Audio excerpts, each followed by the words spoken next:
My village is a very beautiful one. It has a mountain full of trees of figs and grapes, and it faces the main road to Jerusalem. This is a story about what happened here in 1948. We are only 750 people, and everybody knows each other. I came from a big family. We lived a good life. We never expect to be massacred. It was a black spot in the history. That history has been carefully concealed, purposefully distorted, and in the West, largely forgotten. They put our village as an example with what they can do. The massacre in this village was one of many in a series of catastrophic events that became known as the Nakba, when hundreds of thousands of Palestinians were violently displaced from their homeland in order to create the state of Israel. In May of 1948, a new Jewish state, Israel, was born in a bath of blood. The borders of Palestine have been changed forcefully over time, but historically, this region has been home to Palestinians for centuries, with hundreds of villages and thriving cities. One of them being the central city of Jerusalem, with holy sites important to Jewish, Christian, and Muslim people.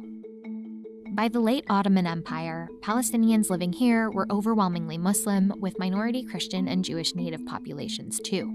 But regardless of religion, Palestinians were often referred to as Arabs, people of the Arabic-speaking world, despite their distinctive culture. Palestinians have long distinguished themselves as Ahl Palestine, or the people of Palestine. They developed a distinctive Arabic accent, they developed regional food, regional dress, and family ties.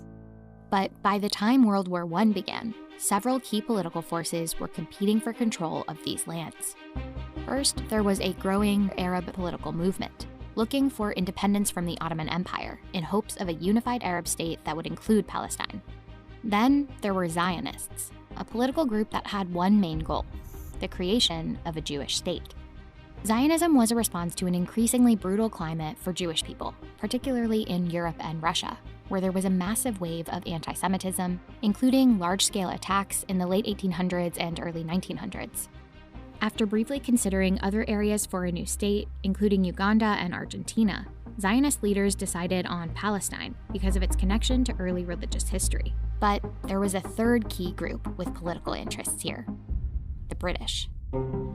Control of the region would allow them to expand their spheres of influence and protect trade routes to India. During World War I, since both the British and the Arab independence movement wanted Palestine, they decided to go after the Ottomans together with an important pledge. Through a series of letters in 1916, an Arab leader and a British official agreed that if Arabs would help the British fight the Ottomans and give the British economic and other foreign privileges in Arab lands, in return, the British would recognize and support an independent Arab state. Soon, the Arabs started doing their part in revolting against the Ottomans, making it easier for the British to move in. But the next year, the British issued a new declaration and betrayed the Arabs. In 1917, Lord Allenby conquered the Holy Land, and the Jews were promised a national home in Palestine. Without consulting the native Palestinian population, the British issued what's known as the Balfour Declaration, supporting the establishment in Palestine of a national home for the Jewish people. So instead of supporting the idea of Palestine as part of a unified and independent Arab state, the British pledged to help secure this land for Zionists. It was a strategic move. This declaration opened up a pathway for Britain to gain power in Palestine, under the guise that it was supporting the self-determination of another people, of a people in Palestine who don't reside there yet. As for Palestine's majority Arab population, the declaration referred to them as non-Jewish communities, who would be given civil and religious rights, but not political rights. A few years later, after World War I ended, Britain gained control of Palestine through a mandate that also required them to put the Balfour plans for Jewish settlement in motion. And they did. Between 1922 and 1931, the Jewish population more than doubled. The migration helped the Zionist movement gain steam, and a slogan took off: a land without people for a people without land. And it sends a message to Western leaders that the people who had been living in Palestine for generations could just be easily moved elsewhere. The idea was that those inhabitants weren't a people with ties to that land. Palestine was, of course, a land with a people. In 1931, there were more than 850,000 Palestinian Arabs in the region, still the vast majority. But with the rise of Hitler and the Nazi Party in particular, hate became a rallying call. Jewish flight from Europe became even more urgent, and Palestine started to see the biggest wave of Jewish immigration yet. Violence broke out, rooted in tensions over land. Jewish settlers purchased swaths of fertile land and evicted tenant farmers, creating a crisis of hundreds of thousands of landless, dispossessed Palestinian Arabs. Though Palestinians fiercely rebelled against both British colonial forces and Jewish settlers, they were brutally crushed by the British. They put in Palestine more troops to repress that rebellion than they had stationed in India at that time, all of India. These troops killed thousands of Palestinians, including many of their leaders, and the British began training and arming Zionist militias to suppress the rebellion too. But the rebellion continued. So, in an attempt to prevent further Palestinian resistance, the British began to limit Jewish immigration into Palestine. This ended up angering Zionist extremists, leading to more violence. So, in 1947, after decades of trying to manipulate both Palestinian Arabs and Zionists to keep their control over Palestine, Britain gave up and handed the question of Palestine to someone else. To the United Nations also came the problem of Palestine. In recent years, this small country had been the scene of disorder and bloodshed. They figured, there is this new thing called the United Nations. Here, in your lap, Palestine, first gift. So the United Nations has now to figure out, how do you disentangle this thing that the British helped create? A UN special committee proposed the land be divided into two states, a Jewish state and an Arab state, with Jerusalem as a separate UN-controlled entity. It was called the Partition Plan of 1947. The plan shocked Palestinians. We could not accept the partition plan because at that time the population we were almost 2-to-1. But the plan proposed giving over half the land and often the most fertile areas to the Jewish state. From a purely pragmatic perspective, the partition plan didn't make much sense for Palestinian Arabs. That wasn't the only problem with the plan. Within this proposed area of the Jewish state were hundreds of thousands of Palestinian Arabs, including both Muslims and Christians, who had lived there for generations. On a moral level, the idea of making hundreds of thousands of Palestinian Arabs minorities in their own homeland seemed unjust and unfair. In November 1947, the UN put the plan to a vote. In the aftermath of the Holocaust, and after lobbying from US leaders and Zionists, the UN voted in favor of partition. And finally, a momentous decision to partition the Holy Land's 10,000 square miles. Britain announced their mandate over Palestine would end on May 15, 1948, even as Palestinians continued to reject the UN's decision to partition the land. After the partition took place, in 1947, we really were scared something might happen to us. By the end of 1947, Zionists had several well-developed paramilitary forces, the largest one known as the Haganah, and more extremist militias like Irgun. On March 10th, a couple of months before the British mandate would end, the Haganah adopted what was called Plan Dalet, or Plan D. On paper, the main goal was to gain control of the Jewish state, as laid out in the partition plan, while also defending Jewish settlements outside of the borders. In reality, that's where the majority of these operations took place, outside of the UN's proposed Jewish state. Some carried out by Haganah and others by more radical militias. Many of these operations focused on isolating Jerusalem and the roads to it. A set of brutal instructions called for the destruction of Arab villages by setting fire to, blowing up, and planting mines, especially those population centers which were difficult to control. In case of resistance, it called for the population to be expelled outside of the borders of the state, villages emptied, and for the occupation and control of Arab villages along main transportation arteries. One of the most widely publicized village massacres happened here in Deir Yassin. We lived in Deir Yassin, which is about 4 miles west of Jerusalem. 91-year-old Dawood Assad was there the day of the massacre and was 18 at the time. We saw one night, the night before, a movement of lights, armored trucks moving around, moving like this. So we know that something is wrong. That's why we knew that something is going to happen to our village.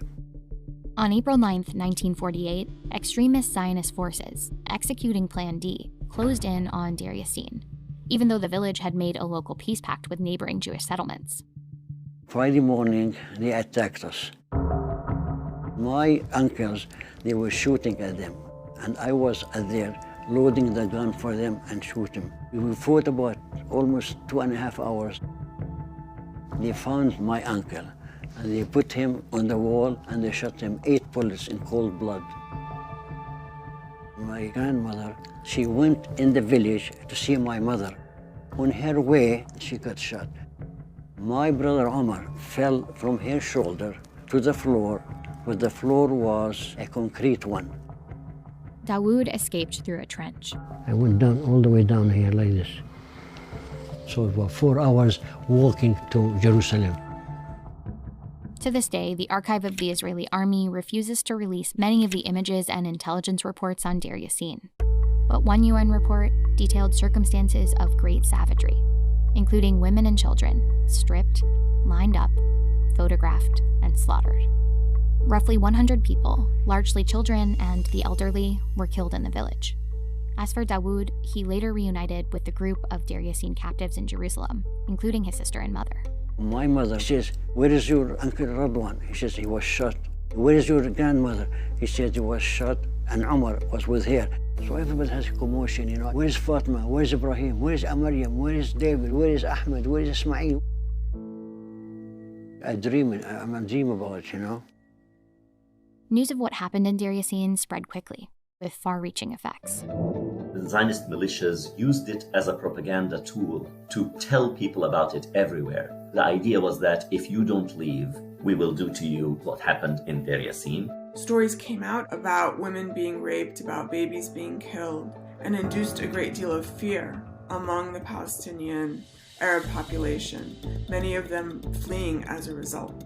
Jewish troops routed Arab forces from the city of Haifa. After taking Deir Yassin, Zionist paramilitary groups cleared major cities, including Haifa and Jaffa, and took hundreds of smaller villages and towns too. Hundreds of thousands of Palestinians were forced to flee, pouring into neighboring states as refugees. Plan D became the blueprint for carrying out the ethnic cleansing of historic Palestine to make room for a new state. And on May 14th, the day before the British mandate ended, Zionists declared this state as Israel.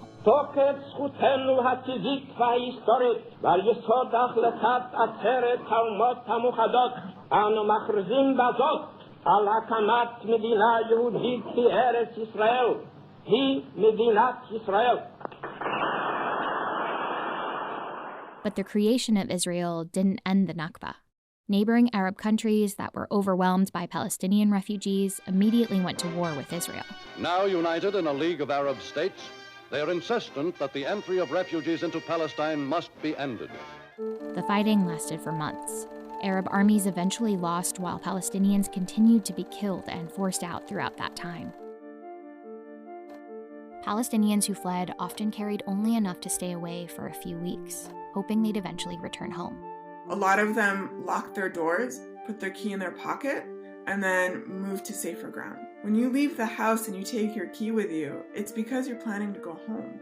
In the case of the Palestinians, those refugees weren't allowed to return. Refugees trying to return were often shot at. Zionist paramilitary operations also tried to prevent them from returning again by destroying the villages. That act of preventing their return compounded the Nakba. So the Nakba is both the forcible displacement of Palestinians from their homes and lands and country, as well as preventing them to return once the fighting was over. Palestinian society was dismembered, crushed. More than half of the Palestinian people became refugees, stateless, dispossessed of their land. Over time, the State of Israel covered up the physical evidence of an Arab Palestine. Place names were often changed from Arabic ones to Hebrew ones. The Jewish National Fund embarked on a massive effort to plant thousands of acres of pine forests and recreational areas on top of hundreds of ruined Palestinian villages. Even though these forests have now grown into big pine trees, Palestinians have not forgotten their homelands. While we know that roughly 6,000 Israelis lost their lives in the violence of the Nakba, records for Palestinian deaths weren't kept. It's estimated to be around 15,000. By the end of the Nakba, roughly 750,000 Palestinians had been forcefully expelled, and more than 500 villages destroyed. Though the UN's partition plan allotted Israel 56% of the land, through the Nakba, Israel captured 78% of the land. It was everything except what's now known as the occupied West Bank and Gaza Strip. Today, that's up to at least 85% of the total area, turning 6 million Palestinians into refugees without a homeland. It's why, around the same time that Israelis are celebrating Independence Day, Palestinians are out protesting on May 15th, holding up keys as a symbol of the homes they lost and the hope to return. For them, the Nakba isn't just a moment in history. It's a catastrophe that never really ended. I'm a dream about it, you know. We lived a good life till 1948 when we were displaced.